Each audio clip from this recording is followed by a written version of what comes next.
સાબરકાંઠાના ઈડર તાલુકામાં આવેલું સુપ્રસિદ્ધ તીર્થધામ સપ્તેશ્વર મહાદેવ મંદિર આજે ભક્તિ અને કલાના અનોખા સંગમનું સાક્ષી બન્યું છે। અહીં એક શિવ ભક્ત દ્વારા તૈયાર કરવામાં આવેલા શિવના વિવિધ સ્વરૂપના ચિત્રોનું પ્રદર્શન યોજાયું છે। આ ચિત્રોની સૌથી ખાસ વાત એ છે કે તેને લાલ, કાળા અને સફેદ એમ માત્ર 3 રંગોનો ઉપયોગ કરીને બનાવવામાં આવ્યા છે। આ અનોખી કલા શૈલી ભક્તોમાં આકર્ષણનું કેન્દ્ર બની છે। આ પ્રદર્શનમાં માત્ર ચિત્રો જ નથી પરંતુ શિવના દરેક સ્વરૂપનું આધ્યાત્મિક મહત્વ પણ સમજાવવામાં આવ્યું છે। ત્યારે આ અનોખા પ્રદર્શનને ભક્તોએ શિવ ભક્તિમાં લીન કરવાની સાથે કલાનો પણ આનંદ આપ્યો છે। આજે આપણે શિવ દર્શન નિહાળી રહ્યા છો એ ભગવાન શિવની પ્રતિમાઓ સંપૂર્ણ 3 કલરની જ બનેલી છે, લાલ, કાળો અને સફેદ। આ ત્રણેય કલરની પ્રતિમાઓ દ્વાદશ જ્યોતિર્લિંગમાં એમના શિવ દર્શન થઈ ચૂક્યા છે। એમાં પ્રથમ થયું 2006માં શ્રી સોમનાથ મહાદેવ। સોમનાથ મહાદેવમાં ભગવાન શિવની કૃપાથી એક સંકલ્પ લેવામાં આવ્યો। અમને કોઈ જ્ઞાત નહોતું કે અમે યાત્રા આગળ લઈ જઈશું, પણ ભગવાન શિવની એવી કૃપા રહી અમારી ઉપર તો ત્યાં અમને ભગવાન શિવે સંકલ્પ લેવરાયો અમારા દ્વારાથી, અને અમે ત્યાં સંકલ્પ લીધો કે આ સંપૂર્ણ યજ્ઞ, હું આને યજ્ઞ કહું છું, આ એક યજ્ઞ છે।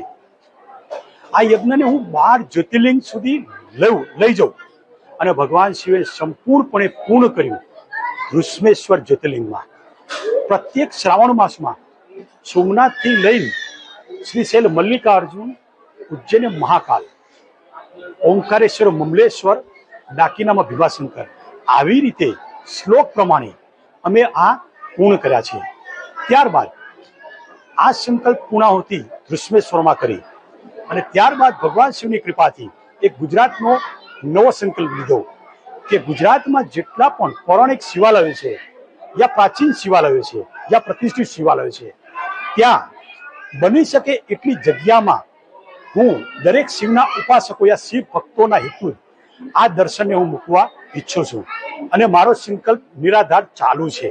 અને જે ગુજરાતમાં પ્રથમ, જેમ કે ગિરનારમાં ભવનાથ મહાદેવની તળેટીમાં હું ત્યાં લઈ ગયો, અને ત્યાંથી ભીમનાથ મહાદેવ બરવાડા, ત્યાંથી ગયો હું ગેલા સોમનાથ, ત્યાંથી ગયો હું ગોપનાથ, અને ત્યાંથી રાયગઢ, અને રાયગઢથી હું અહીંયા સપ્તેશ્વર મહાદેવ આવ્યો છું। દરેક શિવ ઉપાસકોના ભક્તોના હેતુથી, દર્શનના હેતુથી। અને આ સંપૂર્ણ પ્રતિમાઓ, એક પણ પ્રતિમાઓ વેચવાની નથી હોતી, માત્ર ને માત્ર દર્શન હેતુ અમે અહીંયા મૂકીએ છીએ। હર હર મહાદેવ।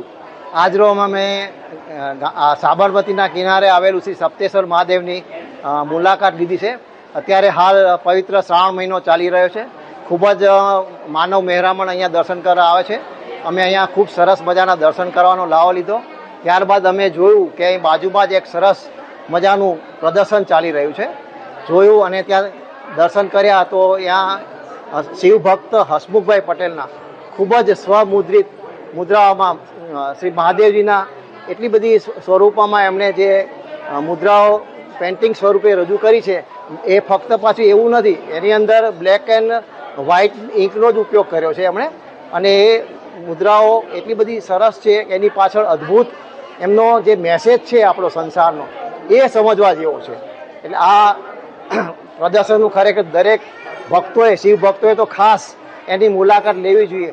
તો આપણે શ્રી સપ્તેશ્વર મહાદેવની હંમેશા શ્રાવણ મહિનામાં તો એકાદ વાર મુલાકાત લઈએ તો બહુ મજા આવે એમાં। જય મહાદેવ। આ પવિત્ર શ્રાવણ માસના સપ્તેશ્વર મહાદેવના અમે દર્શન કરવા આવ્યા હતા। ગૌમુખના સરસ દર્શન થયા મહાદેવના, અને દર્શન કરી અમે બહાર આવ્યા તો બારે જોયું તો હસમુખભાઈ પટેલનું આ પ્રદર્શન જોયું, અદ્ભુત છે। 2 જ રંગોથી પણ સરસ સંસારના મેસેજ આપીને જાય છે। દરેક ભક્તોએ અહીં આવી આનો લાવો લેવો જોઈએ।